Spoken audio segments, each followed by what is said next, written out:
Welcome to the Pat Mayo Experience, presented by DraftKings.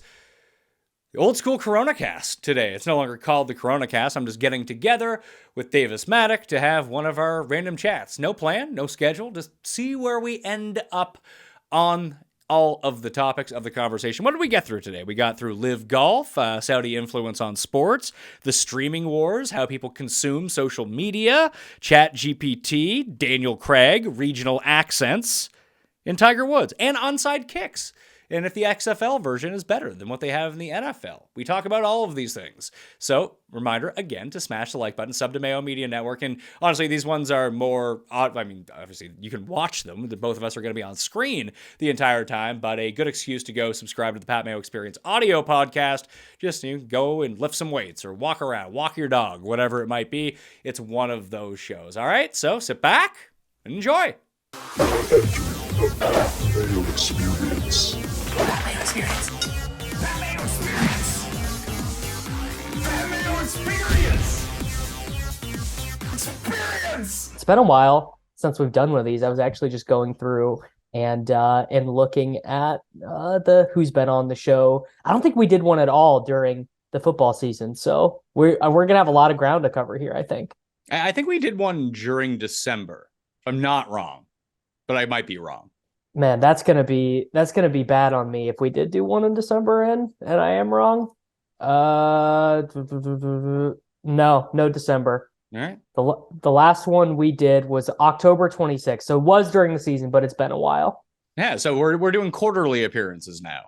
Quarterly's good. I mean, the biggest thing that's happened in our lives since then is Thomas Pieters did join the LIV Tour. So we're sad that he is unable to compete at the Honda Classic this weekend. What a bummer, It kind of sucks, although it created a really nice betting opportunity, which was all over Twitter on Monday evening. I got in a little bit late, but right before the crash actually started, that the Range Goats, Bubba's team on LIV, they were priced in the market for the season-long win, whatever it was, at like 33 to 1. They were the second worst team in the odds market, but that was assuming like Hudson Swafford and like Kirk Pettit were going to be on their team, and that just turned out not to be the case. It's like Taylor Gooch and Thomas Pieters now. So everyone hammered them at 33. I got in at 28, and I checked back this morning. It's like 10 to 1 now. All right, good betting opportunity. I mean, I guess there are, so on the LIV Tour now, is there anyone left who is like a true no one, like a Henny Duplessis or Chase Koepka, or is it all guys they've poached from the PGA Tour? I think there's still, I think there's like an all Asian team from like the Asian Tour and Japanese Tour. I think Tanihara is the captain. Don't quote me on that. Listen, I'm not a LIV expert. I mean, the fact that I follow a LIV golf account might make me in like the 0.001% of people who pay attention to LIV golf. So I'm looking, there's still a ton of fucking huge nobodies. Like, yeah, guys it's you've it's never better heard than of. it was. Yeah. I mean, so I have not watched this full swing documentary yet. I'm just now getting into like off-season television. But I mean, so I guess it's been out for 6 days now. Have you noticed any perceptible new people following you, more people listening to the show? I mean, has there been any sort of perceptible change for you as a result of this thing coming out? No, not really. I just released an episode that's the first 3 episode recap, so maybe we'll see. Although me, Raza, and Feinberg kind of shit on how crappy it was, but every review of it has been quite poor, which actually sort of makes sense because golfers, I would say, are largely uninteresting unless you really know how to pick at them. Like, unless you really get into the like psychological nitty gritty of what it takes to have to, because being a golfer is insane, right? Like what it meant, the mental strength it takes to be a golfer is actually insane, but it does lead to their interpersonal lives maybe not being that interesting. Well, and they have so much to lose, right? Like there's going to be a tennis one coming out soon. I feel like it's going to be the same way. Like, the tennis one already has one season out. No, I didn't see that. Was that any good? No, I have bad reviews too. I think people said the Kyrgios episode was pretty good, but I mean, that guy is entertaining doing whatever. Yeah, and golf has those personalities. Like I've only watched the first 3. I hear the Joel Damon one is pretty good. because he's fun. And like, what does he really have to lose? This is all just a big net win for him, just being included on this show. Like the first ones with Spieth and Justin Thomas. Like, could you pick more two boring guys to ever have on a TV show?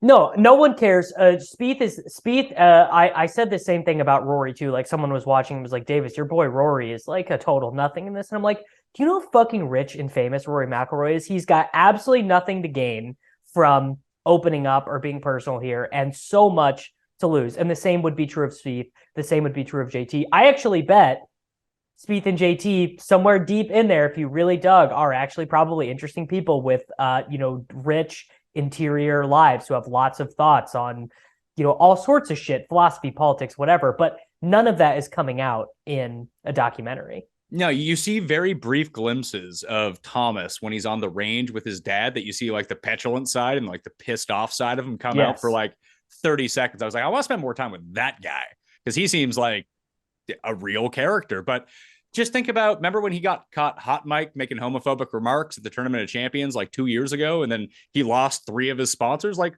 what incentive do these guys have whatsoever to open up? Yeah, like literally. I mean, that's so true for Justin Thomas. Like, it was such a, like, look, we have all been golfing and said some horrible swears. I'm not going to say we've all said racial or homophobic or whatever swears, but we've all been out there, missed a putt, hit a drive, whatever, and just unleash something we would not want our moms or grandmothers to hear, right? It's just as the nature of the way it goes. And that moment, probably for JT, that was like a huge crystallizing moment of like, I'm not giving these fuckers an inch. So again, the Drive to Survive, which is what this is all based off of, people who are really familiar with F1 said, sort of the same problem was in F1, which is the guy who wins everything, Max Verstappen, the Belgian guy, Dutch guy. I don't know. It doesn't matter. But apparently because he's so rich and famous and so successful, he wins everything. He gave nothing in those documentaries either. And it was more the bottom tier guys who were like actually interesting. I didn't watch Drive to Survive either.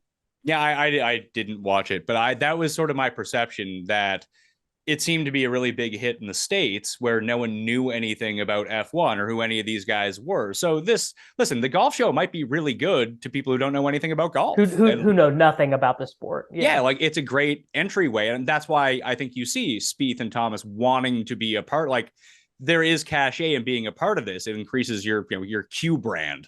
Although maybe like you probably don't want to be like Tommy G Q brand, but like regular, like Q score is what I'm looking for. Although that might like have a different name these days. Who knows? Yeah, that's actually a good question. I wonder if they've been forced to change that.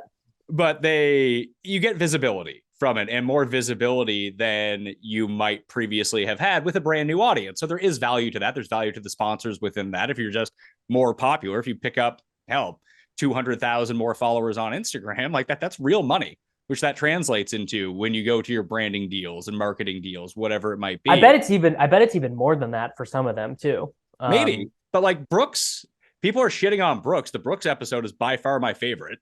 And people are calling me crazy that I really like empathize with Brooks in this episode. They're like, Brooks is such a fucking jerk. I was like, no, I get it. I get where he's coming from. Maybe that's just. Maybe I mean, the Brooks is a more human story about, about like ego and what happens when egos are shattered, or what happens when your expectations of yourself change, right? Because Brooks's expectation of himself is, I'm the fucking greatest. No one can beat me. When I really try, I'm better than DJ. I'm better than Rory. I'm better than all these guys. And then when you find out that that's not true about yourself, that's like a really shattering moment. And basically, it's like impossible to rebuild. Like, I would bet Brooks is never good at golf again, probably. Oh, see, I don't know that. I think that, because I had kind of made the case that like something, obviously I wasn't Brooks Koepka. I wasn't the best in the world at anything, but I think you see like micro versions of this exist within, probably everyone knows someone like that. I was the person like that people knew, that full of arrogance, full of ego, basically didn't try anything and was awesome at it. And then you get to a certain point of your life where that doesn't work anymore, and you literally have no skills to cope with that. And just, you would always expect to be great at everything. And then all of a sudden you're just the fucking worst at everything. And like, it's a real gifted kid thing. Like, a lot of like, you're really smart. You don't have to try it all in high school. And then you get to college and and then people slap you in the face with like, oh shit. Like, now I don't even know how to try, let alone Like, I just used to show up and be like, yep, we're good. See you later. And I felt like Brooks, I mean, Brooks was a grinder. I think that people forget about that, he wasn't the best guy on his college team. He went over to Europe to grind. It was one of the first guys the to go over and go get points on the Euro Tour. Yeah. Yeah. He played Challenger Tour for a while over in Europe instead of going Corn Ferry. And then he gained enough points to start getting PGA invites. So it was a very unusual path. Griot had done the same thing, I believe, but I think he ended up Corn Ferry as well at some point before winning the Fries in his first ever PGA start. And it's been, relatively good, I suppose, for him moving forward. But then he gets built up. This guy who wins 4 majors in 2 years. He legit seems unbeatable at the tournaments that people care about. Like, that was always the thing when betting Brooks, right? Like, yeah, you don't want to bet him at the American Express at 20-1. You want to bet him at not the Masters, but like the US Open at 18-1 or something crazy, because whatever it was with him, when the best players were around, he was the best of the best players when they all competed with each other. And he didn't seem to give a shit about the other ones. That was like practice rounds for him. But now he's in this strange place where it really comes through, to me at least, that he doesn't know what to do. And he's trying to talk through it, talking about his ego, talking about his confidence, talking about practicing a ton, all the stuff you would never hear Brooks talk about. And just, the thing is, it doesn't go deep enough. Like, there's a Poulter episode, number 3, about LIV, and it's just such surface level stuff. Like, Poulter had some things to say, and someone had made mention to me. It's like, well, they don't want to pump up Poulter too much because he's not coming back. It's like, who cares? Let him flame them then. I'm sure the PGA would step in and say, hey, we don't want these things said about us. But listen, it's a guy like Poulter. He loves to speak his mind, and he spoke it a little bit, but we never really got the real reason. Like, it just ended with him joining LIV. Well, I mean, the real reason is money. So, yeah, which is, I guess, like, interesting to a certain degree to just see, because you're right. I mean, so many of the LIV guys, there was one guy, Harold Varner. Harold Varner was the one who in his statement was like, guys, this is literally generational wealth for my family. My fucking great grandkids are going to grow up in a better world that I'm doing this. So I'm out, But most of these guys, I would say, 80% of them have been, I can't wait to join Smash GC or it's a great opportunity, or I don't want to play that much, or I don't like to travel. It's like, which is, I mean, again, that's such a huge part of our society, is lying for like PR related reasons. I mean, they're probably contractually obligated to do this stuff. That's part of the deal. Yeah. I mean, that's kind of interesting. Like, what's so interesting about the LIV stuff is I don't really know anyone who likes it. I've yet to encounter someone in real life who's like, oh, fucking LIV, dude. I watch it every weekend. It's awesome. Yeah, can't wait to root on the Hot Rods golf team or whatever.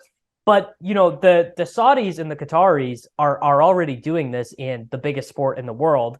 And there's not really any pushback at all. I mean, it's like very small, right? In soccer. And I think that's because, I don't know all of the details on how this works in soccer, but I do know that they were trying to start like a Saudi only league.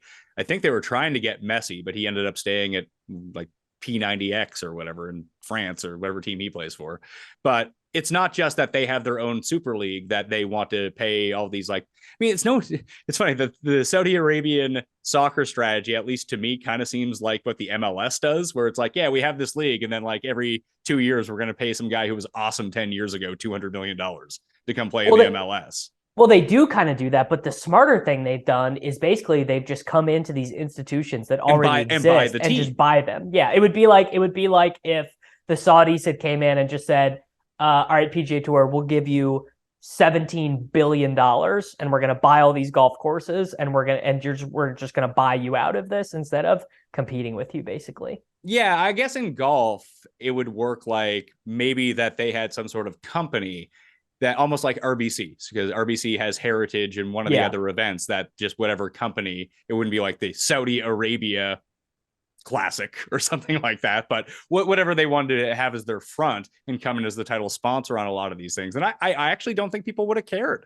all that much. Just like do people care in soccer that Saudis own the team? Don't like Russian oligarchs also own teams? Like, isn't that just kind of expected? That was a big thing. They all got kicked out during when the war in Ukraine started. They all got kicked out. I mean, I would say people care in the way that, like, people care about shit on Twitter, right? Like you and I, we could be on Twitter and we can see people talking about these rail disasters in East Palestine, Ohio, and we're like, holy shit, this is terrible. Like Pete Buttigieg and Joe Biden are just lying to us.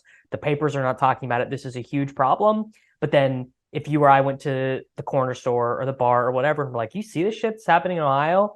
No one would know and no one would care. I would compare it very similarly. We're like, people who are really online are like, it's not good that Qatar owns all these big teams and are spending $4 billion. But you go to the pub in London and they're like, what do you think about Saudi Arabia buying Newcastle? And they're like, what do you mean, mate? My team is better. My team has better players. That's all I care about. So I think that's where the divide comes in, because that can't happen in golf, because golf is always going to get pinned on the individual for making the choice to go and play, because it's an individual sport. It'd be like if there was like a Saudi tennis super league.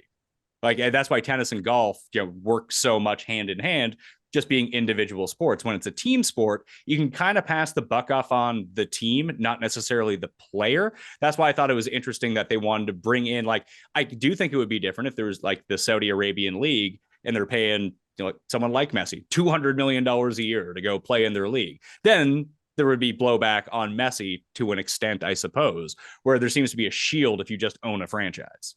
Well, I mean, Ronaldo plays in Saudi Arabia now. He plays for Al Nassr or whatever, and is making something crazy like $200 million a year or whatever. Didn't guys do this in China like 10 years ago too? Yeah, they did, and then the Chinese government outlawed it basically because there was like too much like Western influence in their culture or whatever. Like basically, like they like changed the salary structure of the league so they couldn't do it anymore. Which I guess in soccer, I don't know. I hadn't really thought about that parallel, but yeah, it's like the Luke Donald of soccer used to be able to go to China, and the 175th best player in the world used to be able to go to China and make 20 times more money than they would have made. But maybe it matters less in soccer just because there's so many fucking soccer players, right? There's just less emphasis on each individual guy. Yeah, so a lot of the outrage with LIV, I really do think comes from like hardo PGA people. Like, this is making the PGA Tour worse. Yeah, and that's what I don't like about it. It sucks that Dustin is not at the Riv. That sucks. You know what? Phil was right. I think this kind of worked out for the better. In what context? So these super fields that we're getting, these designated events, and having the PGA Tour have to go all in on like 6 tournaments a year, notwithstanding majors aside, because everyone can play in those. But listen, golf is going to air every single week anyway, and the people who care are going to care. The nerds are going to watch anyways, but the people who are maybe I'll watch, maybe I won't. They're like, oh shit, Rahm, Scheffler, and Rory are all tied going into Sunday morning. I'm going to watch this afternoon. Yeah, exactly. So if you know that you're not getting an audience outside of the majors anyway, does it make sense to have 6 of these super fields with your guys that are worth like 5 times as much money as any other event to guarantee that you get them there, and they're obligated to play they can only miss 1 throughout the course of the year. And you can have this on a rotation of courses every single year, and you can figure out which programming works better for you and how to space them out, because they're really jamming them full right now. Like we just had Riviera and Phoenix, both elevated events, and I would wager that it really worked out. Look at those leaderboards on Sunday. That's the who's who of who you wanted to see if you tuned in. No, I mean, and I was I was pretty surprised at how strong it was. Like just pulling up the odds board, I was like, that's actually insane for this to be happening on like a random week in February. It felt like a little bit of a miss though, that the field at Pebble was so shitty the week that the NFL was off. Because don't you think they could have just fucking crushed TV that weekend had that field been at Pebble? Maybe. I think there is something to you capitalizing on that week when football is off. And this is where the LIV problem comes in. You're seeing it this week with the Honda. You saw it. I mean, Pebble was already having the problem, but Pebble already had a problem of dealing with LIV because the Saudi International is exactly that same week. And all the guys that went and played on LIV just went over and played Saudi Arabia for $5 million rather than play Pebble Beach anyway. So you weren't getting the cream of the crop going to Pebble, which is unfortunate because that's an amazing venue and one that everyone knows. Like that seems to be... It's a great venue, but the tournament's always shit because of the long rounds and no one wants to play and the Pro-Am and the cameras. It's which feels like, again, like the PGA Tour should just figure that out and make it not that way. I mean, the pro-am part of it now is like really the only defining feature of it. Like if you had a super strong field, I don't think that the pro-am would matter at all.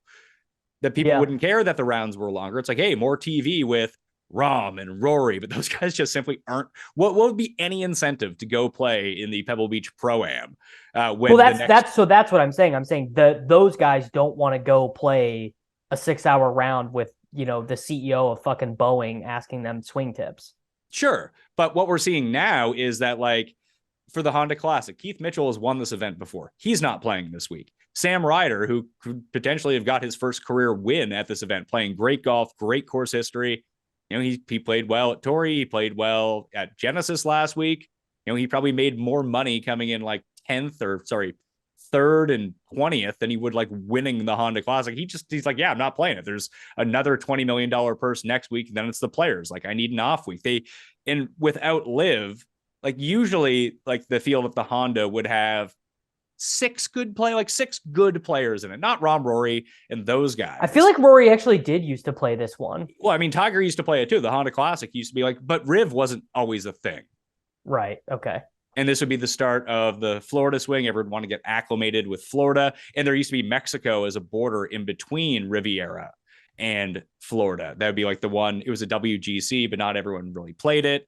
That was the one that Bryson had the TrackMan, you know, had the simulate. I'm remembering this now. Yeah, to figure out the elevated distance. Is there a Bryson episode of this show? I don't think so. I mean, that feels like a huge miss because he does not care. That dude will say whatever. And I vacillated on Bryson. Like, I used to be like the most pro Bryson guy back when he was interesting, and then I was kind of out of it, and then the long drive stuff came, and I was like, this is fascinating. Like, this dude is pushing the boundaries of what golf is capable of. And now he is like the most annoying guy in golf, like probably the singular most annoying.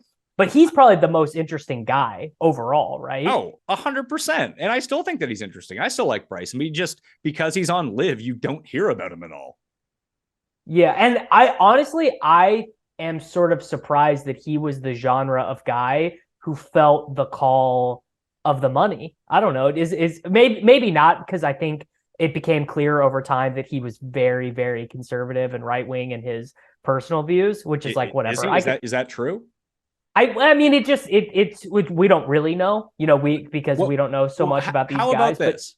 Let me throw this out to you.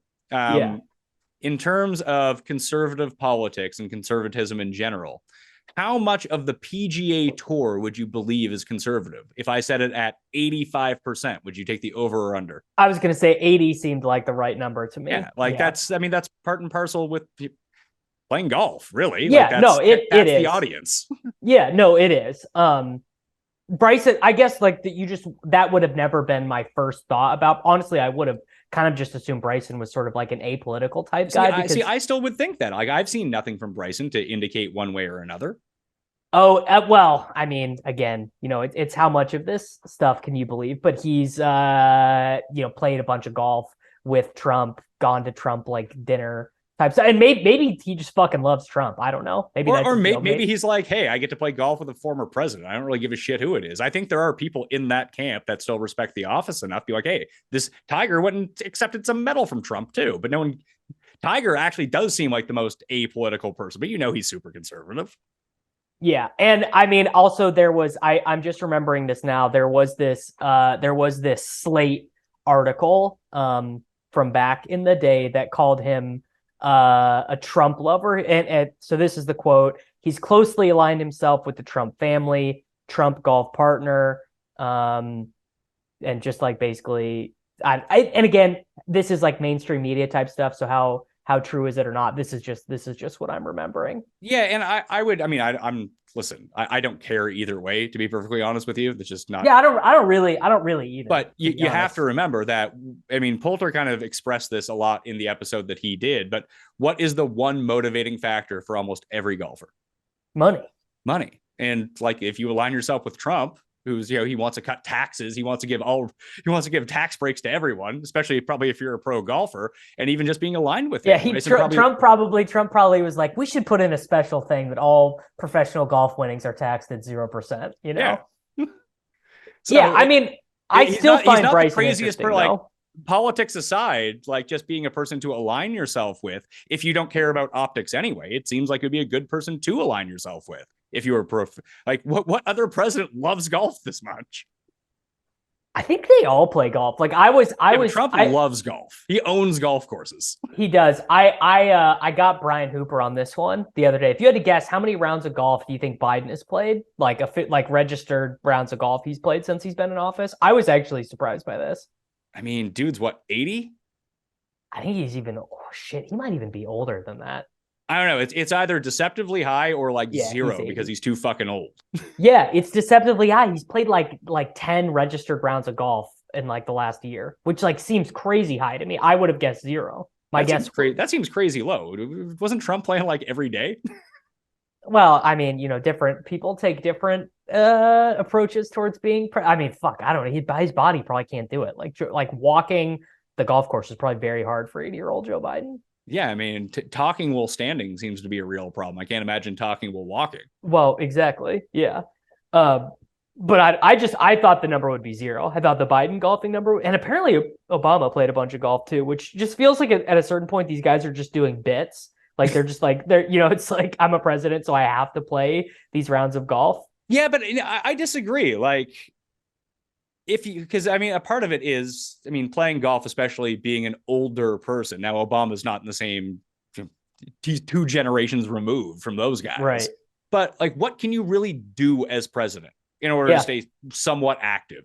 Golf seems like the perfect choice. You're in a completely secluded area. You're fenced off anyway. It's probably super easy to get your security personnel in. And if you do have to go talk to people from across the world, especially, high-ranking people who generally come from a ton of money, what do they probably do? Play golf. Yeah, they want to golf.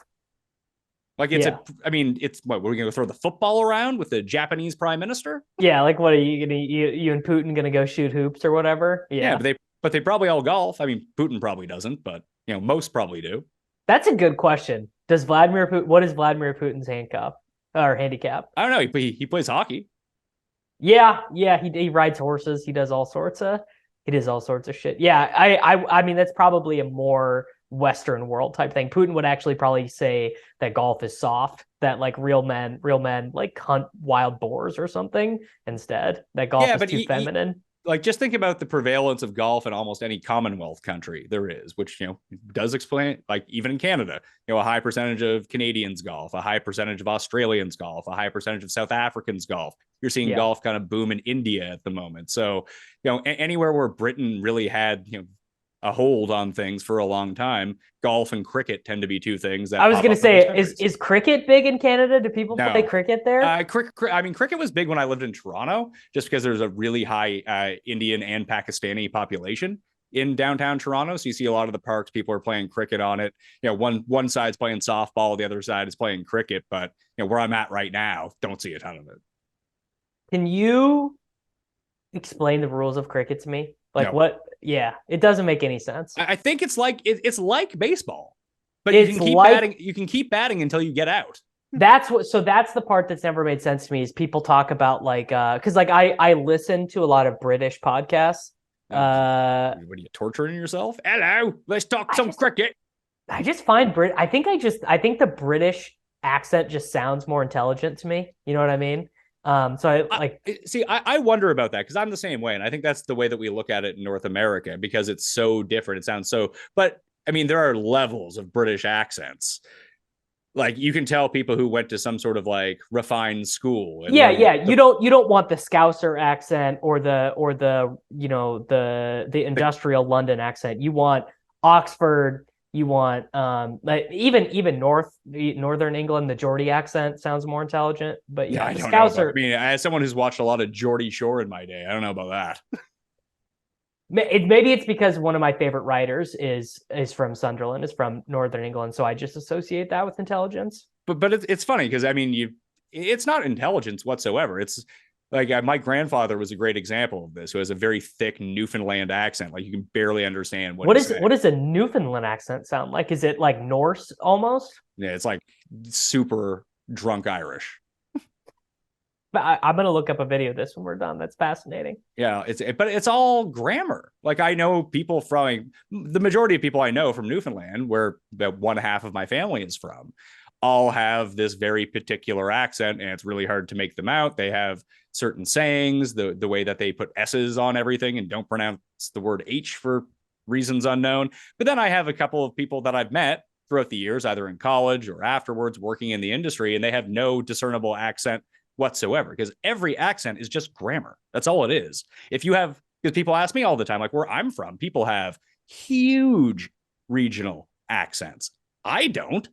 I went to broadcasting school. I had that beat out of me. And most people that I grew up with, the accent wasn't prevalent whatsoever. But you walk around town and you go downtown, or if you get fucked like 2 drinks into me, it starts coming out a little bit. But again, it's just dropping letters, combining words together. That's all accents really are. It's not really an inflection in your voice. It's just how you string the words together.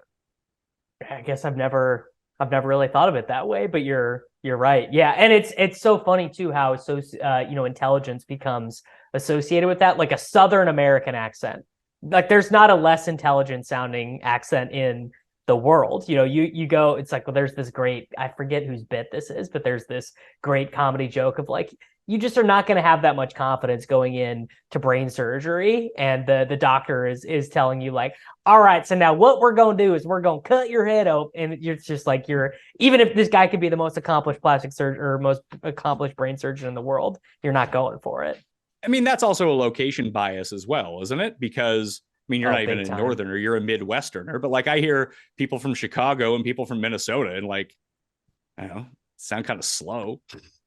Yeah, well, the Minnesotan in particular is it's grating, and it is real slow. But that is the thing. But, I mean, in the United States, but you get to know the people from like these people that I know from Chicago and Minnesota who have like this regional dialect, super sharp people, like.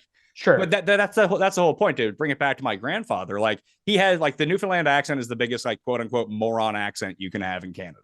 And where I'm from is probably second worst when it comes to the rest of the country thinking you're an idiot because you sound like you're from the complete middle of nowhere in this part of the country. But he used to use that to his advantage in like negotiations all the time because people assumed he was really stupid. And it turned out he was super sharp, and he would just fleece people in negotiations.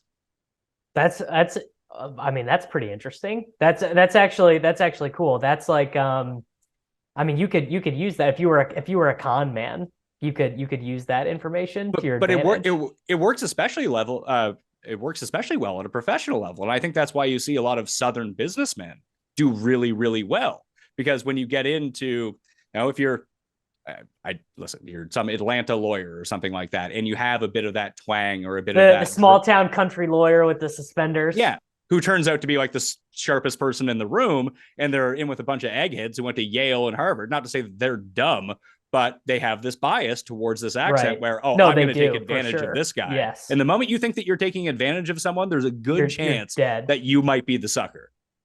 Yeah. Speaking of English accents, have you seen Glass Onion? I have. I watched that over Christmas. Dude, Daniel Craig, he's just so good in everything, man. I'm like this guy's, I'm just realizing now as I get into my older age, like this dude is just an unbelievably good actor. He's so good in all the James Bonds, and he is so fucking good in Knives Out and Glass Onion. Did you like Glass Onion more than Knives Out? No, I didn't, because I had a hard time taking myself out of the very obvious real world commentary. You know what I mean? Yeah, but it was done like it was supposed to be obvious. And that was sort of the farce of it all. I mean, listen, I think that Knives Out's a way better movie, but I think if I was to rewatch one of them again, I'd rewatch Glass Onion. Well, the Glass Onion becomes more interesting in the rewatch once you know the twist. But even if you don't know the twist, like it's a better hang than Knives Out was. Like Knives Out was so predicated on, hey, what is going on here? And once you know, it's like, oh, that's great. Like that was a great movie. We can move on. Like you basically know what's going on in Glass Onion after 15 minutes. And like, that doesn't really matter. You're just there to hang with the characters. I think that's right. I think the hang is better. just love murder mysteries where it's like, secluded island, old house or what, Agatha, like I've like crushed a bunch of Agatha Christie books. Like I love that shit. So it was right up my alley. I thought it was really good. You need to be like my wife and subscribe to BritBox because all they have are old timey murder mysteries from English countrysides. Is this like a subscription box for books, or is this No, like no, a it's streaming just old, channel? it's just British TV, like old British TV, new British TV. It's probably an add-on to Amazon Prime. I think that's how we get it. We get it through Amazon Prime. It's another Sure. like $6 a month or something. But just Some binging those shows. Not me. anecdotally, something I've learned via listening to these British podcasts like history and soccer and stuff is that these people to this day, like the primary thing they watch on British TV is like very dark murder detective mystery fiction. It's still like the number one thing on British television. Yeah, and there's like a new one like every month. Yeah, I mean, you even see some big names go through that kind of thing. Like, is it Robbie Coltrane? I think he just died, but he did Cracker. I think it was a BBC. Idris Elba did Luther, which was awesome. Like just these short, maybe you can get away with producing all this content because the seasons in Britain are like 4 episodes. Yeah, and they call them series. It's the season is that's always weird to me. Do you have a favorite Daniel Craig like performance? Oh, Or movie? I mean, favorite Daniel Craig performance is the last Bond. I think probably. Really? I thought, yeah. I thought he was so good. Well, I mean, he's like that's like an insanely good performance, but the shock of seeing him in Knives Out the first time and hearing that accent come out of him and all the mannerisms, I mean, it's sort of like unbelievable that man could do that performance. I'm just gonna go look through his IMDb. Like, the best Craig Bond and the best Bond is in Bond is Skyfall. Like those two things go hand in hand. It's not the last one. The last one wasn't very good. The last two weren't very good. No, I thought No Time to Die was really good, but No Time to Die was just Skyfall, but worse. I guess I haven't seen Skyfall. I don't remember it being. I remember well, maybe it was because I went to go see No Time to Die. No Time to Die was the first movie I'd seen in theaters since Me too. COVID. And I think maybe I was just so stoked to be at a movie. Maybe I just had like a better attitude sort of coming into it or whatever. But I also, spoiler alert, I remember being pretty taken aback by their decision at the end of that movie to fucking kill James Bond. James Bond doesn't die, bro. And I know, the Bond hardos are gonna be so like, oh, Bond doesn't die. Bond, he always finds a way. But I thought that was a pretty crazy artistic choice to make. Yeah, and I mean, Daniel Craig probably wrote that in because he didn't want to come back. He doesn't want to do it anymore. Yeah. Yeah, I actually think he's like my favorite Daniel Craig movie, favorite Daniel Craig performance. I mean, you could probably say Munich for both those answers, but I thought that Layer Cake was awesome. And it's the reason he got Bond in the first place. And I felt like it was, Skyfall is really good. Casino Royale is really good. Casino Royale is really good. I really don't hate Quantum of Solace like other people do. I thought it was fine. But Layer Cake is the one that you look to be like, okay, I can see how this guy is going to be Bond. But I just thought that was just a better movie. I haven't seen Layer Cake. Is it worth going back to? Came out in 2004. Is it hold up? I haven't seen it probably in 5 years or so. It's like him, Sienna Miller, Tom Hardy, they're all in it. And he's playing like bad guy Bond, but he's not really, he's a good guy who's a bad guy, but he's Bondish. You can't really go wrong with Tom Hardy and Daniel Craig. You know what movie came up the other day in conversation that you and I and Peter watched together was Owning Mahoney, which I had kind of forgotten that we did that show for in the fucking depths of a pandemic. People should go to Mayo Media Network and watch the one and only episode of Gambling Movie Club where you and Pete did Owning Mahoney. How is that the only one? I thought that, first of all, Owning Mahoney, it just so closely resembles a feeling that every serious gambler has had, which is the only thing I need is just to keep winning enough to keep losing. You know, so many of us are so familiar with that feeling. But how is that the only one you've done? There are so many great gambling movies. Well, I think that we were going to do California Split after that, and then the pandemic stopped. Like sports returned. Yeah. Well, I mean, We, and once we were once really once hurting for content there for a while, if you recall.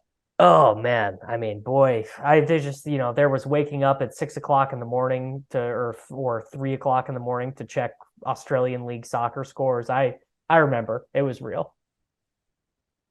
What a fucking crazy time that was. That was actually the most, like, I wouldn't say the most profitable time, but the best time for the Pat Mayo experience and Mayo Media Network, because everyone just stopped doing shows. Everyone stopped doing content. Yeah. And then we started doing like 5 days a week, and people were like, I need something to watch that's new. Yeah. Yeah. No, I mean, I did the same thing. I think I was doing 3 episodes of this show a week then because I was like, what the fuck else do I have to do? You know? And then golf was the first thing, really. Like UFC was around, so that helped us out. We didn't really do any NASCAR, but then golf was like the first major sport back. Like that was a huge boost for me. Yeah. Yeah. Yeah. I remember the match coming back. That was huge. That the Michael Jordan documentary, what fortuitous timing that was then. The Jordan documentary dropped when it did. Yeah, Last Dance. Remember how big Tiger King got? Oh my fucking God. Yeah, I do. I think they made a sequel to this show. Yeah, I watched part of it. It was not good. I mean, I don't think probably the original Tiger King was not that good. I think we just all sort of, it's just a moment in time.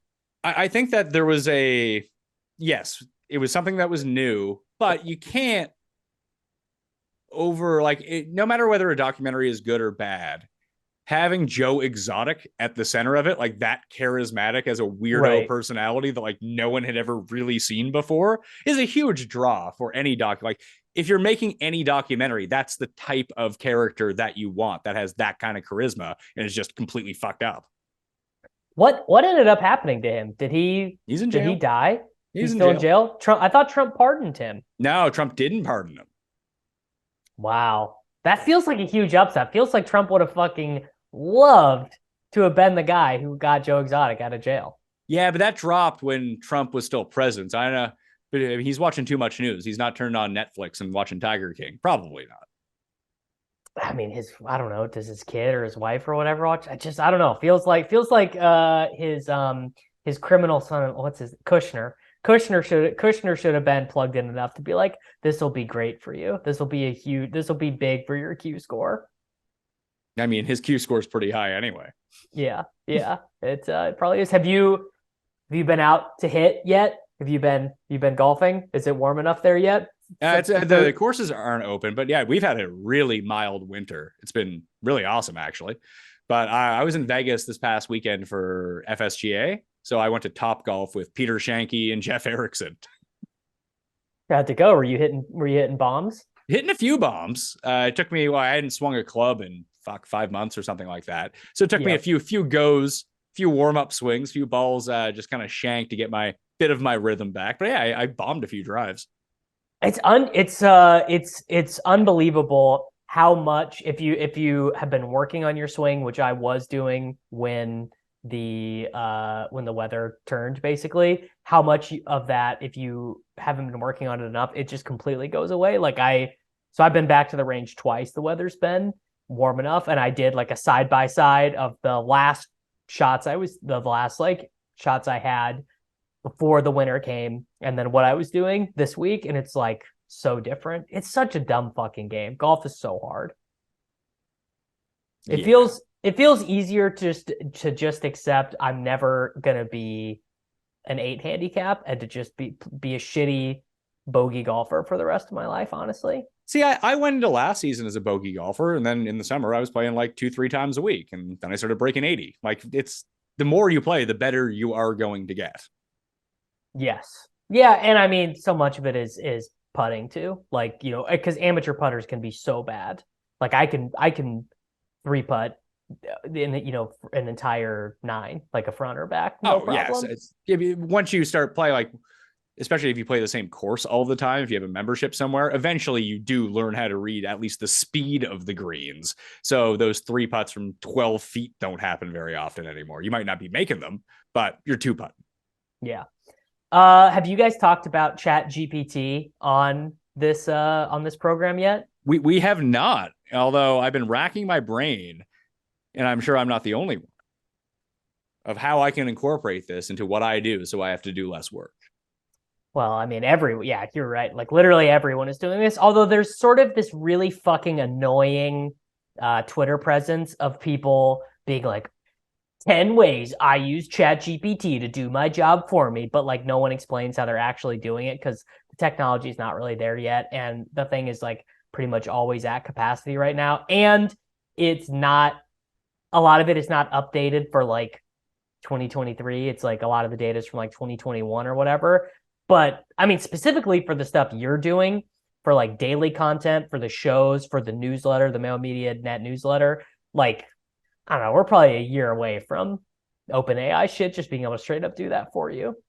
Yeah. Well, I was thinking, and I assume that I'm not the only one who had the thought, all these affiliate sites, be it, I don't know, Covers or Vegas Insider or whoever it might be, that Sure. solely exist for the purposes of rigging SEO, getting you on their site, and you using one of their affiliate links to sign up for a sports betting company. Yeah. Couldn't they just, if this technology gets good enough, essentially you just have to have two editors, AI generate every preview and have someone like slightly modify it so it doesn't completely sound like a robot wrote it for you. Yes. I mean, that is, and that doesn't even seem that far away. Like, I don't know here. Let's see if I can even get on right now. It'll probably be at capacity. Yeah, and I won't it's be able always to at do it. capacity. Yeah. It's I mean, pretty cool though. I like it. I think it's super intriguing.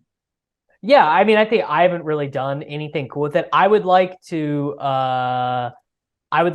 train it to write Twitter threads for me so that I could just have it. But it's like I don't want to write Twitter threads on like, 8 ways to supercharge your productivity or whatever. I would like for it to be niche enough for it to do the fantasy football stuff for me. I talked about this on the weekend. I won't say with who. But just the prevalence of these mega threads on Twitter and how we've kind of seen them, I wouldn't say completely go away, but you don't see them as much as you saw 6 months ago, for Sure. example. It seems like the algorithm prioritizes them less now. And now that when you open up Twitter and it doesn't automatically default to the For You section, it actually defaults to the who you're actually following section, that you just don't get randomly assaulted with these threads that you don't give a shit about the entire time.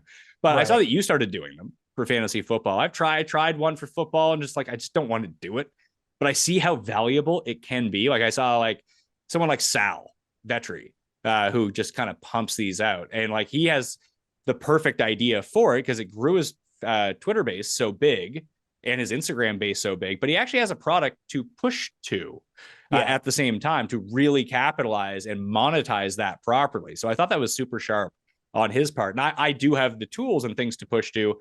I don't even know how to get started on something like this or make it intriguing. And I don't mind threads if they're useful threads. That's what I actually liked about yours. Like I didn't find them annoying. I was like, oh, this is information I actually like. So I'm going to read all of these. Yeah, I click on threads. If I see a thread about, whatever, some shit that interests me, and it doesn't even have to be football related, I'll click on it, I'll read it, I enjoy it. Saves me from having to click to a website, log into the fucking New York Times, Washington Post, whatever. I'm in. Now, I don't like the, I've started 11 companies and sold them all for $4 billion. And this, like, that is just like, completely miss me with that. Sure, but that's not for you, right? That's for people that carry out all those grinder entrepreneurs. They need to know the grind set people. I mean, I'm an entrepreneur. I should probably know these things. I would like to sell my companies for $4 billion. That'd be nice. Yeah. Well, I mean, then there are some threads out there for you that are going to try and tell you how to do it. But you can actively go seek those out. The part that I like start to get annoyed with is, hey, I'm following Davis, and it's almost a stick to sports kind of thing in a different way. But Twitter is so curated for what you want to see that if you're Davis and you're like, hey, here are 26 things you might have missed from week 7 of the NFL. Okay. Maybe I did miss them. I should probably read this. I'm interested in this. I don't also want to hear Davis talk to me about, here are the most elite 8 life hacks to really get you going in the morning. Like, I don't care about that. And that will make me like unfollow you. Yeah, I do fucking like that shit. I do I know like that the you do, but I don't follow you for but that I shit. yeah, that's the thing. I'm not tweeting about that stuff. I'm not doing because it's like it's a totally separate thing. It is, but I Um think that people kind of got like, because was when some people started doing threads, they were just doing threads about everything. right. Yeah. Which is, I mean, that's like the number one thing on social media is like you got to have an account for the one thing and you can't introduce like people who are really big on YouTube will do this. Like people who are really big on YouTube will have like three channels, right? And the main channel will just be the one thing that is their bread and butter that made them their money, that got them their businesses. And then the second channel will be highlights or fucking whatever. And then the third channel will be like personal vlogs or but it's just like because it messes with the algorithm if you put in stuff that doesn't align. It's almost like a DNA chain or something, and if you shove something in there that doesn't belong, and everything else goes to shit. Yeah, I think Hulk has been really good at that, like separating Twitter accounts, separating YouTube channels to focus on the things that he wants to talk about, but not necessarily Yeah, annoy me Hulk with. has got this shit dialed in like way better than I do. Yeah, just I like Sal and Joe were like the two that I first really, and listen, tons of people do it, obviously, especially in our space, but those were the two that I saw really doing it first. And I think that Hulk had got kind of his wires crossed at the beginning, tweeting out football stuff and some of the other lifestyle stuff from the same thing. I was like, yeah, I care about this. I don't really care so much about that, but I think he has two or even three now, like separate ones. Like this one's football only. This one is this, so you can pick and choose what you actually want to see. Yes. I mean, which is like, I guess, I mean, that's just sort of the overarching thing in, I guess life, because we spend so much of our waking life consuming content, is like picking and choosing what you do want. And I sort of feel like there's a reckoning coming actually just in the overall space, everything from multi-billion-dollar companies down to like YouTube channels, because it feels like the streaming wars are kind of coming to a head because everyone's losing so much money. Disney is losing billions with a B, and they have the best. Disney has the most successful movie properties in the history of humanity, right? They have the Marvel movies and they have Star Wars movies, and they're losing billions. And Netflix is losing billions, and their solution has been, all this like basically fast fashion for TV, right? Something that's popular for 4 days on Twitter, and then when's the last time you heard someone reference like Squid Game, or the Jeffrey Dahmer show or whatever? No one cares. And I wonder, and HBO, it's like every time you check on HBO Max, they're laying off 500 more people, and it feels like something's got to change. Now, so why are they losing money? Is it that they're spending too much money to produce the shows? Or was it all of the investment in the infrastructure of the streaming to begin with? It's the infrastructure for sure. It did with Disney Plus specifically. It's infrastructure because they started. I mean, what 3 years ago Disney Plus didn't, or 4 years ago Disney Plus didn't exist, right? And so they had to get that. They had to get a Netflix competitor up off the ground, which costs a lot of money. They also spent a lot of money on producing shows. They spent a lot of money on IP, but also they, Disney, I think at a certain point assumed they were going to be making money from movies again. Like I was just talking about this with Brian, like Avatar made $2 billion, right? It's a lot of money. But like, imagine if once a year they were also putting out a Star Wars movie that made $1 billion or $2 billion or $1.5 billion. I would change the bottom line a lot, but they're just giving it all away. You get it for $10 a month on Disney Plus. So it's like they're not maximizing all of their ability to generate revenue. Interesting. I wonder how their model looks. Like, is it more profitable for them for Avatar to make? I mean, $2 billion is obviously going to be more profitable for them than almost anything that they do. But is it for like your mid-level movie, let's say, that's not going to make $2 billion or even $1 billion? It makes like $500 million or something like that. Is that worth the cost of, like, do the ticket sales outweigh the production cost, the marketing, the whatever split that you need to have with the actual theater chains themselves? Or is it just better to put it on Disney Plus and collect your whatever it is per month? And they'd have all to that charge money goes more directly for to Disney you. Plus, Like, I think. What's that? I think they'd have to charge more for Disney Plus for that to make sense. I think so, these Marvel part movies of it, are not part cheap. of it right now is like part of the streaming wars is winning the streaming wars. So if Netflix goes tits up tomorrow, where are those people going to go? Now, maybe a lot of people have both, but I doubt that they do. Like, I think it's become so expensive to have all these streaming services that people are getting, like, I dropped Paramount Plus because it's terrible, but I'll probably get it back next month when there's what's even on. Is it just Yellowstone? Yeah, well, Yellowstone's on it, and the Challenge All Stars is on it, which I love.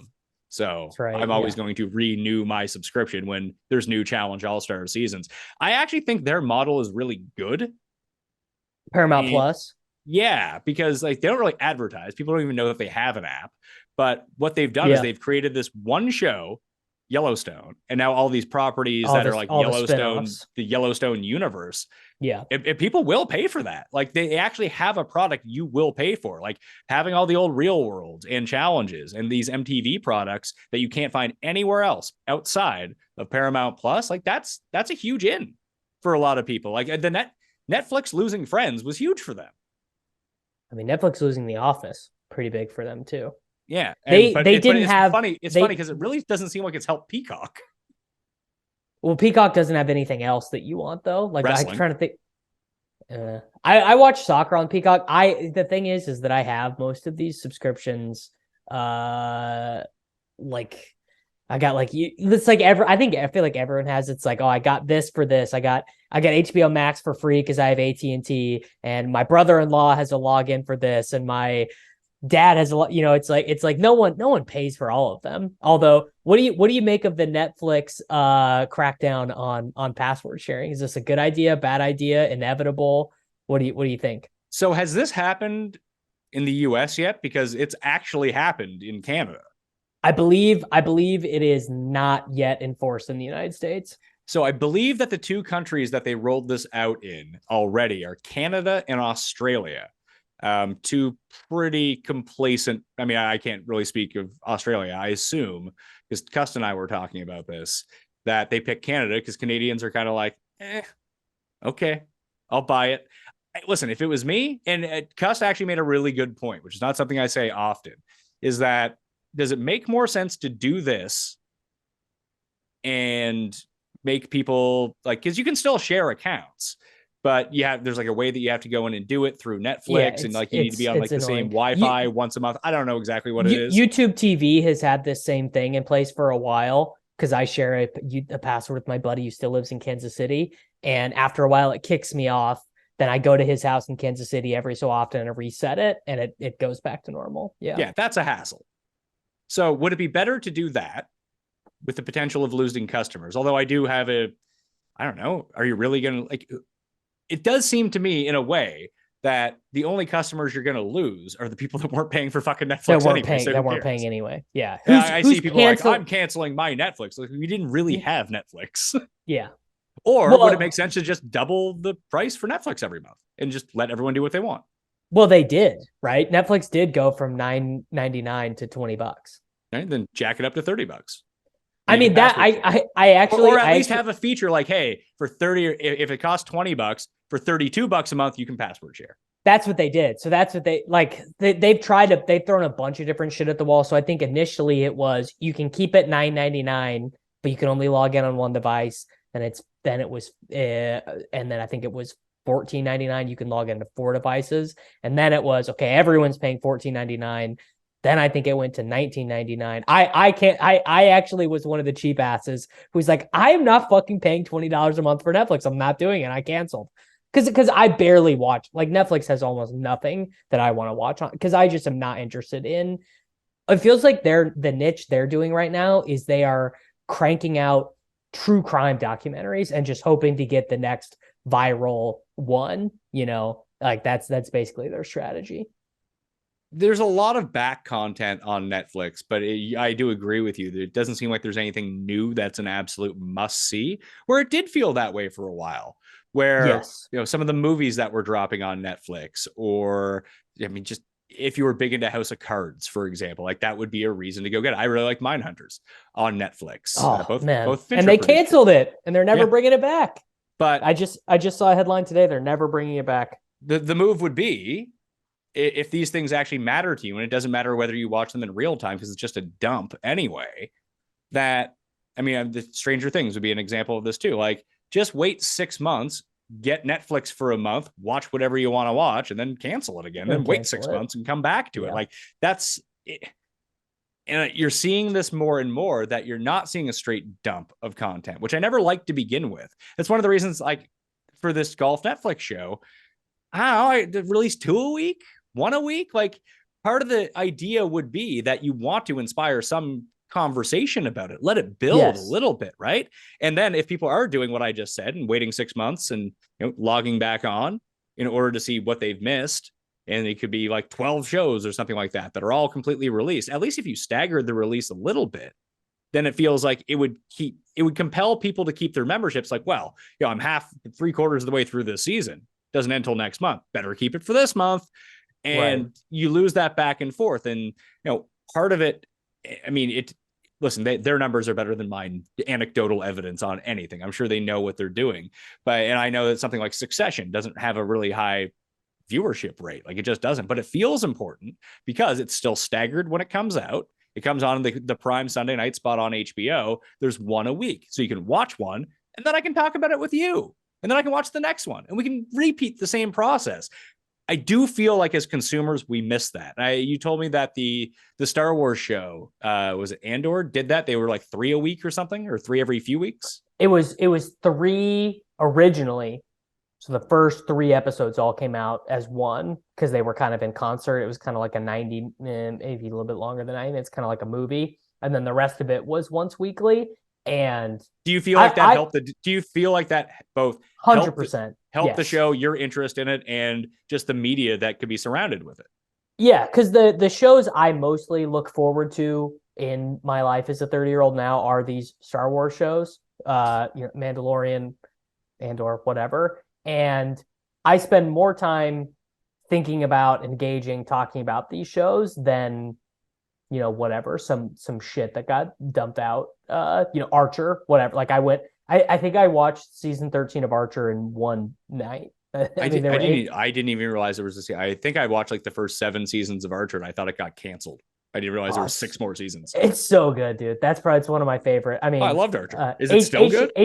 Yeah, I mean, I H. John Benjamin just in anything is kind of, he's the greatest. Yeah, but I think that's one of the biggest things Netflix has gotten wrong is now. I think originally it helped them. I think originally having every content all available, you just rip all the way through, and I think they kind of learned their lesson with Stranger Things, where they made you wait, I think it was a month in between the release of the first 6 episodes and the final 2. And I think that undeniably made things better. Yeah, I would still even think stagger 2 a week or 1 a week instead of dropping 6 and then 2 later, because then that will piss some people off who do want to binge through it. At least the other way, you can't really be mad because you can't binge through it. You have to wait the week or the 4 days, or instead of doing like every Saturday or every Friday drop, you could do a Monday and Thursday kind of thing and try to dominate a 6-week period if you have 12 episodes, and just kind of keep the motor running on that and keep people interested in talking about it. But it is that water cooler fact that nothing really like that. I mean, during the pandemic, that was great for Tiger King. We legit had nothing to do and could sit at home all day. I'd work and be like, well, nothing's open. Might as well just binge through some more Tiger King. Yeah, might as well just watch some TV. But it's hard on the creators too. Like, because part of the marketing audience for all of this are people like you and I who are talking about these shows publicly and trying to engage with an audience to talk about them. And not everyone's on the same watching schedule. Like even me, I know most people have binged through this golf Netflix show. I've made it through 3. I don't love it. I don't want to sit. I don't want it to feel like homework that I have to fucking finish this in a 2-day period when, I wouldn't mind banging out 1 or 2 a week kind of thing. And that's just how I'm going to choose to watch it, which is going to put me out of the discussion for it in a weird way, which sucks. No, that's a huge thing. I think that is what they're sort of fighting against, because for your show to be really successful, it does need to be picked up in sort of the culture, right? It's got to be part of the capital T, capital C, the conversation. And I think it's so much harder to, like, you could be, if you drop it all at once, you could be a part of the conversation for like let's say 4 days a week, maybe, where it's like everyone's like, oh my God, you watch the golf Netflix show? Oh, Brooks, he's a real sad bitch. Joel Damon, he's a real interesting fella. And then that's it. And it's just vanished from the cultural conscious. Like Squid Game right? Squid Game was like, I mean, I never watched it, but everyone was like, oh my God, it's Squid Game. You got it. It's amazing. When's the last time you heard someone say anything about the fucking Squid Game? Like, Well, no there one was that cares. Will Ferrell commercial at the Super Bowl that had like this Squid Game parody. That's how you know you've made it, when Super Bowl commercials are parodying your. I get shit. I guess I didn't even pick up on that. I think it was the Will Ferrell. Yeah, it was the Will Ferrell commercial when he progressively like became a zombie. I think it was for Tesla. Oh yeah, yeah. Okay. Yes. It was Yeah. for some sort of electric car, I think. But you, it worked when Netflix was the only game in town, because you would go and binge one of these shows. It would be awesome. But then you would have all of these comfort meal shows that were on Netflix that you could just keep watching Netflix. You could watch The Office And now they're or Friends everywhere. or whatever it was, these shows that Yes. you knew that in between something new dropping, you would stay on Netflix and continue watching them. And then you just don't have those anymore. Yeah. No, and which I mean, it does like it does kind of suck to not have the comfort food shows all in one place. But especially sucks for Netflix, who had they had some foresight and some forethought, could have avoided all of this, and they could have negotiated better for themselves and kept the rights to these shows for way longer, but they didn't, and kind of stinks for them. Yeah, and it kind of fucked the industry too, because of the success that The Office and Friends had as a part of their Netflix run. NBC was like, Peacock can't miss. We have these two properties that everyone wants to watch. And then turns out you got to also have some original programming to go with. And then also it turns out there just is like a finite number of people available to pay for streaming platforms. Yeah, so you box out some of the audience anyway, and Netflix isn't releasing banger after banger show anymore. So it's not essential that you have it. So whatever the streaming service is that has the best shows at the time, like it seemed like a really bad strategy at first, although it seems to be paying dividends now, is like Apple Plus seems to have the best shows on TV now. I mean, yeah, they got it. They got Ted Lasso. They got Severance. Everyone likes that. Yeah, they don't make a ton of shows, but it does seem like the shows, I mean, they're not all good, obviously, but it seems like they're trying to not just have this content factory where there's just something like Netflix has.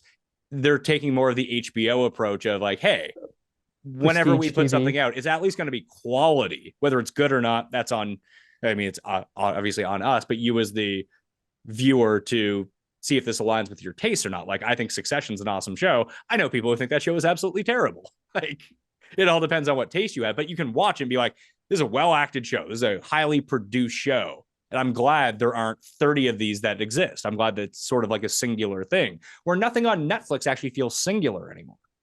No. And I mean, just like, honestly, the thing underscoring all of this is that there are just too many fucking shows and there's not enough time. No one has the energy, you know?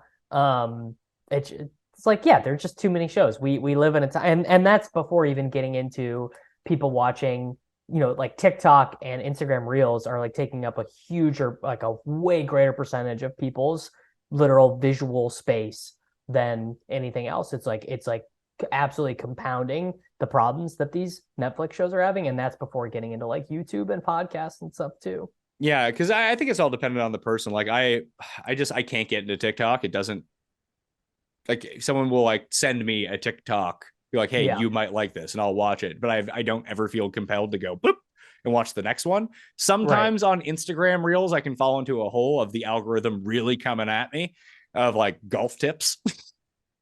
Yes. But I mean, that's kind of it. I'm not watching that for fucking 30 minutes. Like, I'll blow my brains out. I get in a bad rut of like, holy shit, I literally just stared at my tiny little rectangle, maybe even on mute for like 10 minutes. Like, what are you doing, man? You got to snap out of it. It's no good. Like, my media suck of choice is just, I listen to so many podcasts. That is my preferred media. Like I like my favorite podcast I like more than any TV show for sure. Yeah, well, it feels more, although it's a complete parasocial relationship that you have with these things. Feels more personal. It feels more personal. And even someone commented to Jeff and I that, like, I really don't care. It's like, I don't really care for golf, but like, when you guys do your show, it feels like I'm hanging out with the people that I know. And that's the vibe that I've always tried to have on my show, just like we're doing now. We didn't come up with a fucking agenda for the show. We started talking. You asked me about LIV Golf, and now we're here on Streaming Wars. This is And I think that's the whole point of like the show. That's Again, what like that's what I like about all, like, every show that I'm like, when I refresh my podcast app in the morning, I'm like, what do I got to listen to today? It's like 80% of them, I'm like, I don't care what you're talking about. I just want to hang out in a very, and again, in a very one way parasocial, well, like kind of like one way mirror way. I just want to hang out with you. Yeah, because it reminds you of being with your friends. And I mean, it's funny. I was talking to the footballers a little bit at that conference, and I was kind of joking with them. It's like, in like 2014, we had exactly the same level of show. Like we had the same amount of subs, we had the same amount of everything. It's like, and you guys 100x me. And I do think that it is. I mean, listen, I love the footballers, and it's not anything like that, but like we're two very specific types of thing, covering the same sorts of thing. Like they really do stick to football really well. And they have that other feed too for the Spitballers, which is kind of funny, which is almost sort of like what Cuss Corner is for me. It's just the difference between me and Andy, Jason, and Mike is like they're kind of like positive, happy, nice people, where my show is just full of mean humor. And that's just, it's not widely appealing. And I really do think, and listen, having 3 people working on something rather than one is always going to be helpful. Their tech backgrounds really helped, and they have an excellent product. And the name Fantasy Footballers really helped in 2014 when people were searching fantasy football. Good SEO. Yeah, it was great built-in SEO. I don't know, like if it would matter now, but it mattered then. And they just went to the moon. Like, Lord knows how much money they make a year, but it's got to be. Is SEO even still like a huge thing? Yes, it is. I don't really know much about it anymore. I knew a bunch about it in 2013, 2014, and but it's always changing, right? So the people that really take advantage of SEO are the people who are on top of it and figure out the new way that the algorithm is going to detect what you're searching for. And it seems to be like different word counts, different keywords, metadata, all this shit that I just don't want to learn. Oh man, SEO in the AI search world. There you go. That's going to be a whole new frontier is figuring out how to get your information into these chatbots. But it's funny because I think one of the big keys to their show is they always have the same 3 guys on it. Oh yeah. If you like those people, you're just really inclined to go hang with them because they do feel like 3 of your friends. Whereas, I mean, the Me, Jeff, and Tim show does by far the best numbers on the Pat Mayo Experience podcast feed. And it's a similar dynamic, but we only do it once a week where me and you are doing a show together. Like I just have a different series of guests that come in and out. Although I saw my numbers really increase bigly this year, just by having the same 5 people basically on once a week for the same show during football season. Like remember my DraftKings show used to be, I'd have you on twice a year, 3 times a year. I'd have Pete on, I'd have Levitan on, whoever it is. But now I just do it with Tambo every single week in studio, and it's great. Not to say that the other shows were bad, but people like the dynamic of me doing it with one person. People like to know what to expect. It's the reason why people watch season 3 of The Office for the 97th time in a row instead of watching the first season of Severance or whatever. They like what they like. Yeah, and they like the familiarity is the big thing, and the consistency that comes along with it. And it took me a while to learn that because I mean, there was one year where I think I did almost 400 shows, and I think I had like 290 different guests across those shows. Seems like a bit much. Coordinating all that, real hassle. Well, it's a lot easier now during football that I know the exact time and the exact people they're going to be on a show for 18 weeks. Really cut down on the Pat Mayo planning time. Yeah. Do you watch any YouTube? No. Yeah. That's kind of new to my content diet. It's a little bit interesting. I mean, I just find these people who make their livings off of YouTube kind of fascinating. You mean like me?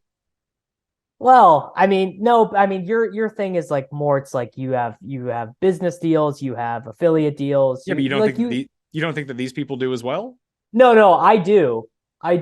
But some of these people, it just feels like if the algorithm decides to be unkind to you for like a month, your whole fucking life is changed. You know what I mean? Which I think is kind of interesting.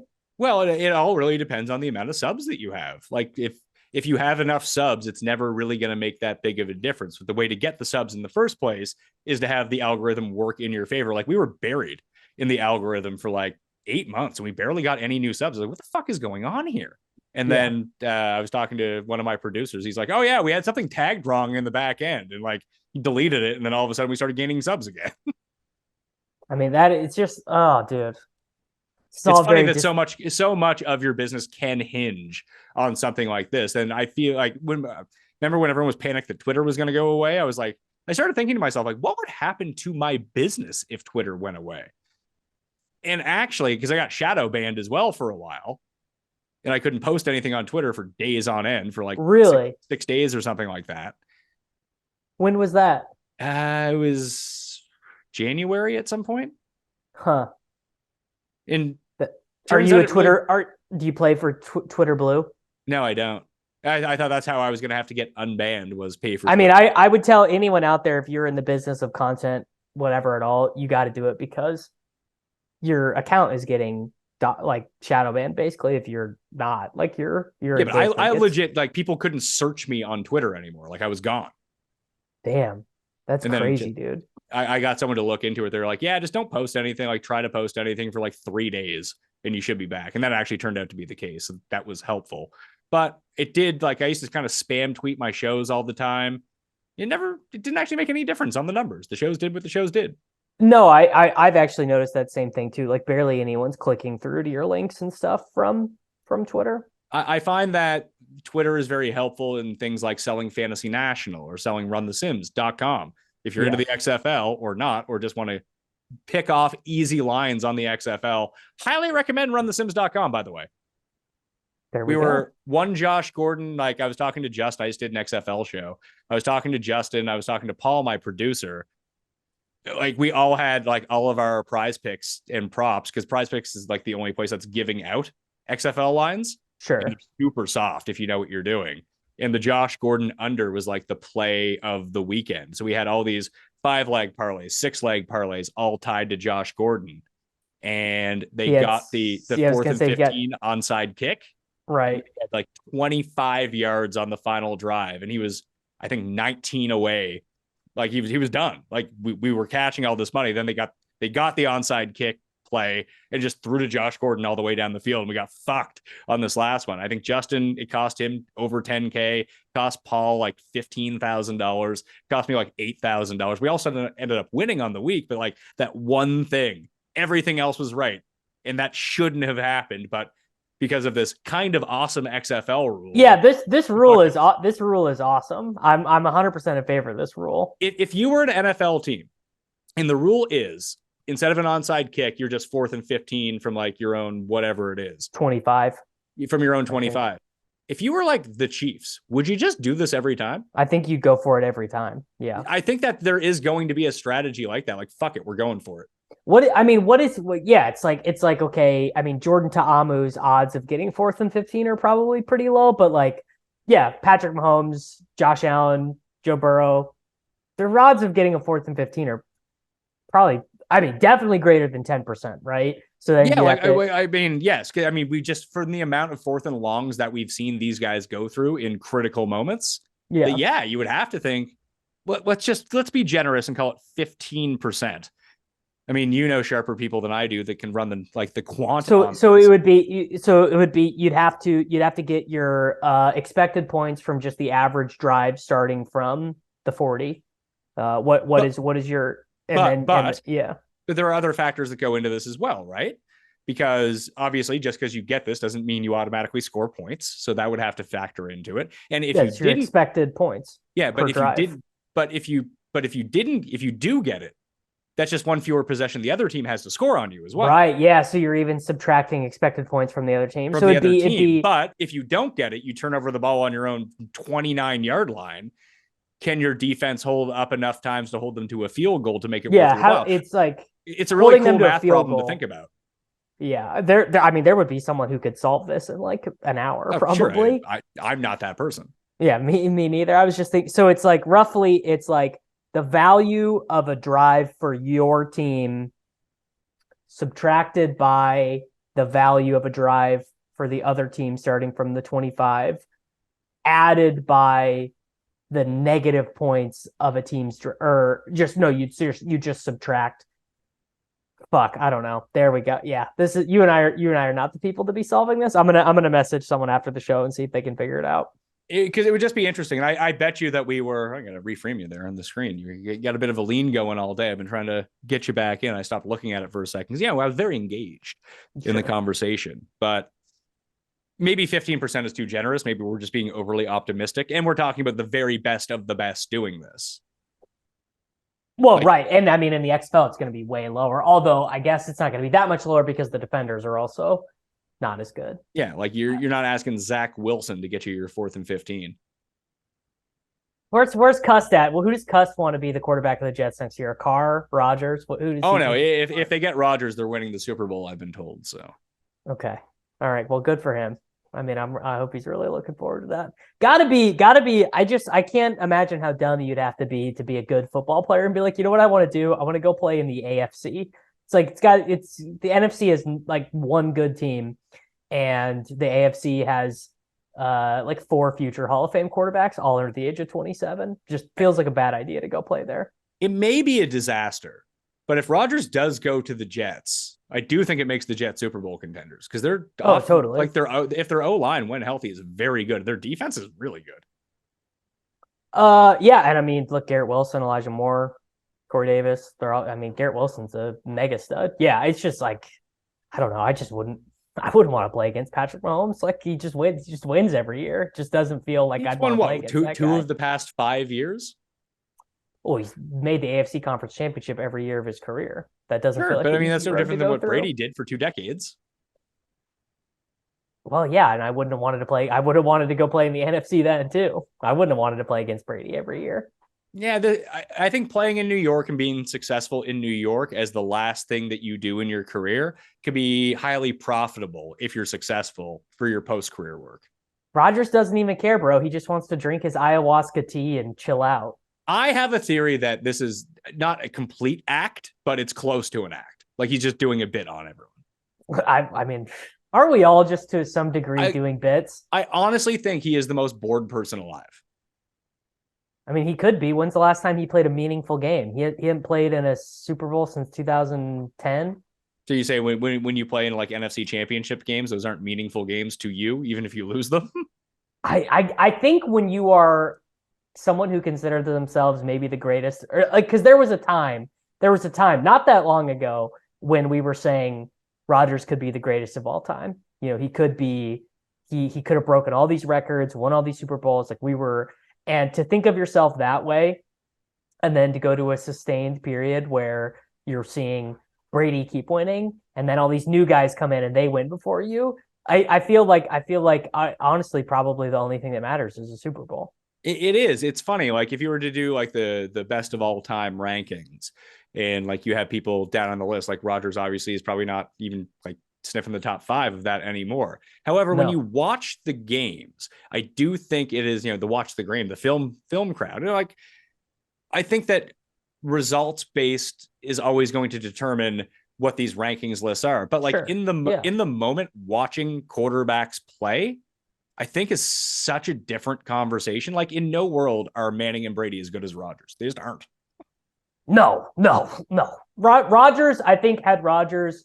It's hard to say whose fault it is, but I mean, just had things gone a little bit, a couple bounces of the ball this way or the other, he could have been Brady, right? He could have won 7 championships and all, whatever. Yeah, it's funny to think of it's funny to think of someone like Jim Kelly who goes to 4 Super Bowls in a row. If the Bills just win 2 of those, he is kind of commonly known as like a top.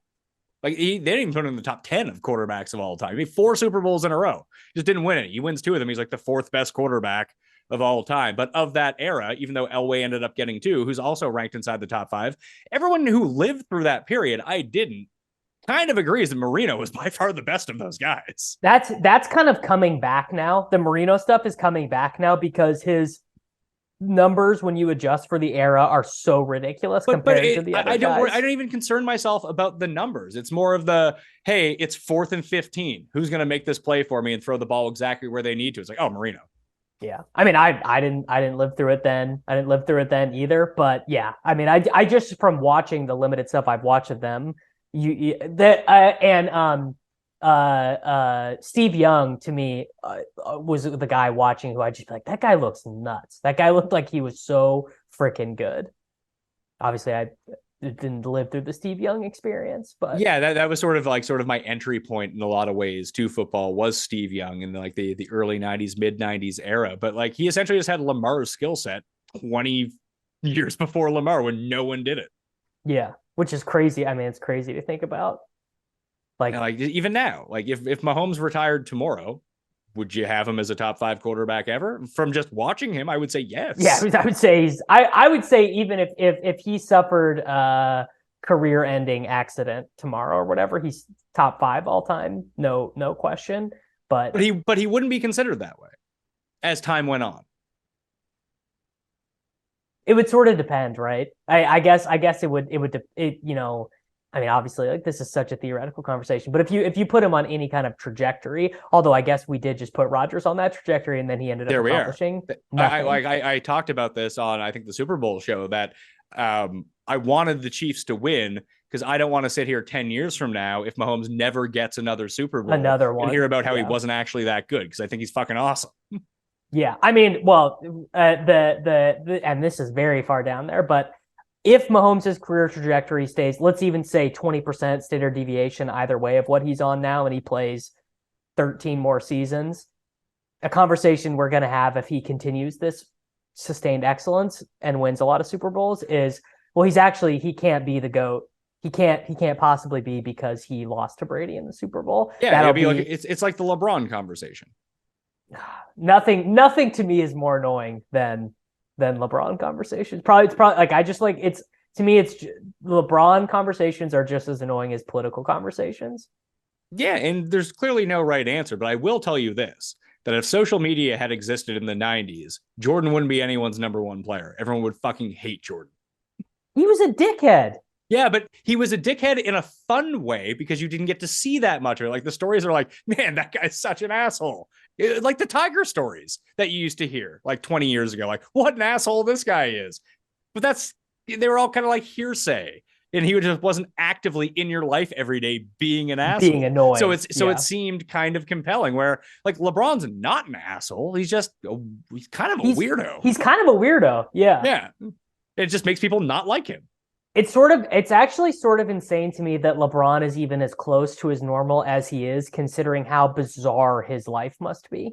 I think that he has had a very good team around him to begin with, and they've kind of coached him through. Like he seems very manufactured, even with the way that he talks to the public, what his career is like. I'd be really curious to know what a candid LeBron is actually like. I would be as well. Where did you guys land on Tiger getting canceled for JT getting a tampon after out driving him? We talked about it a little bit. I sort of had the Kramer analogy when it came down to it. But someone did point out, it's like, I actually heard more of people saying people shouldn't be offended by this than actually hearing from people who were offended by this. Like, and that's not wrong because the majority of the golf space that I was like, who fucking cares? And that's where I landed too. Like, outrage points are just something to draw eyeballs to yourself on social media. And I don't think I articulated this quite right on the Monday show when I was talking about Jeff, but it's like on Seinfeld, you have Kramer and you have levels inside of your house.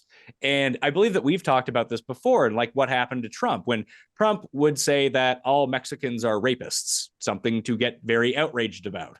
When Trump tweets out a picture of him like, happy Cinco de Mayo, and he's like eating a burrito, not the same level of outrage is required for both of those things, but people have the same amount of outrage for both of those things. And then once people start seeing a wild amount of outrage about really trivial and stupid stuff that no one should care about, then it kind of makes all of the stuff that you should care about meaningless in a weird way. And that's how this Tiger thing feels. Like, this is not something to be outraged about. It's fucking some rich asshole trying to be an asshole to his friend on the golf course. You know what I mean? Like, it was not meant to hurt anyone outside of Justin Thomas and just like make him feel like shit in the moment. And I know you could argue that from the other way, say, hey, you're putting down, it's a completely misogynistic kind of thing to do. And that's not wrong, but it's also such low stakes that it really doesn't matter. My primary takeaway, and I just wanted this to be officially on the record in the annals of both the TakeCast and PME forever, is there is nothing worse to me than fucking golf banter. It sickens me, man. And because I don't live by myself, but I moved to a city where I don't have any buddies who golf, right? All my golfing buddies live back in Kansas City. So a lot of the time when I play, I book a tee time. I'm the guy, right? I'm the guy who shows up. Hey, whatever. I'm with you guys today.